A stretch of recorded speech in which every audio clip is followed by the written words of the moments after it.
I'm Dr. Aarti Shivaji. I'm consultant pediatrician and neonatologist at Cloudnine Hospital, Pimple, Saudagar in Pune. So we do exclusively breastfeeding till 6 months of age, and the process of weaning the baby from the breast milk to the food that the baby can be given is called as weaning. The baby is having breast milk which is liquid in form. So we first go with the liquids, then we come to semi-liquids, then we come to semi-solids, and then we come to solids. So what can we give to the baby, or what can we offer to the baby when the baby is on liquids? So now there are waters that we can give. We can give plain dal water, we can give rice water, we can give clear soups to the baby, we can give clear juices to the baby. So once the baby is tolerating this consistency, you can go to the semi-liquid consistency, which contains keeping a little particulate matter of these above mentioned things into the food, and that can be increased in volume, and that can be increased in the times that you give to the baby as well.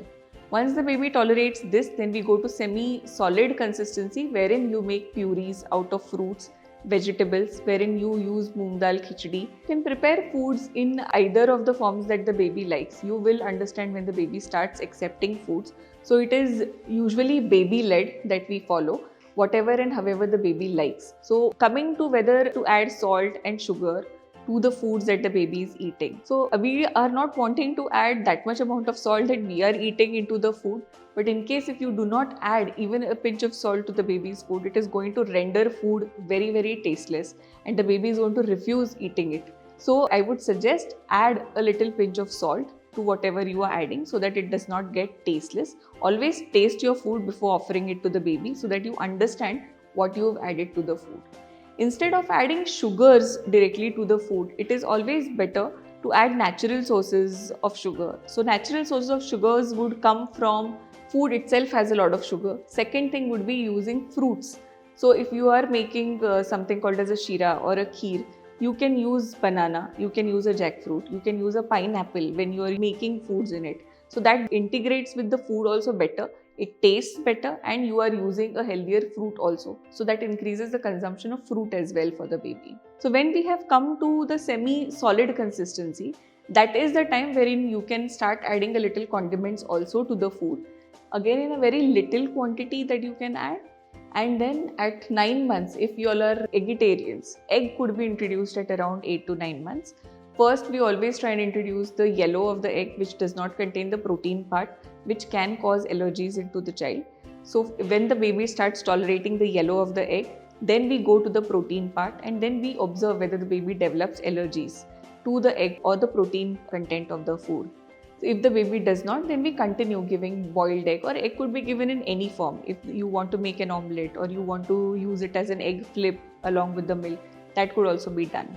Once the baby is taking this, then we come to the solid foods. Solid foods in the form of using chapati, in the form of using proper rice, dal, sabzi. If you're a non-vegetarian, you could use non-vegetarian curries.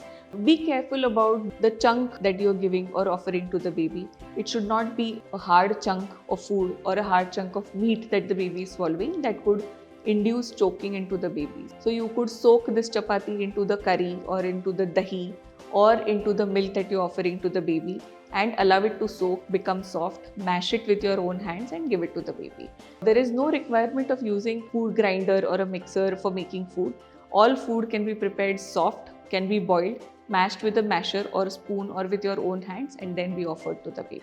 Other than the juices that you're preparing, I do not think that the juicer mixer grinder should be used for preparing baby food. Most mothers usually ask about how many days should we give liquids, how many days should we give semi-liquids, and then when do we proceed towards giving, how would we know that the baby is ready. So the baby usually shows signs. The baby usually is ready on itself to tell you that, okay, I am tolerating semi-liquids now. Now you should change, now you should give. Sometimes the baby might not readily accept it once you have started giving that food. That does not readily mean that the baby is not wanting that food. You can try that food after 2 or 3 days again. The baby readily accepts it then. In case if the baby is not accepting, try it after a later period of time. Babies usually go on to liquids to semi-liquids very, very fast. From semi-liquids to semi-solids, it takes a little time. From semi-solids to again solids, it does not take that much amount of time for the babies to go on to that.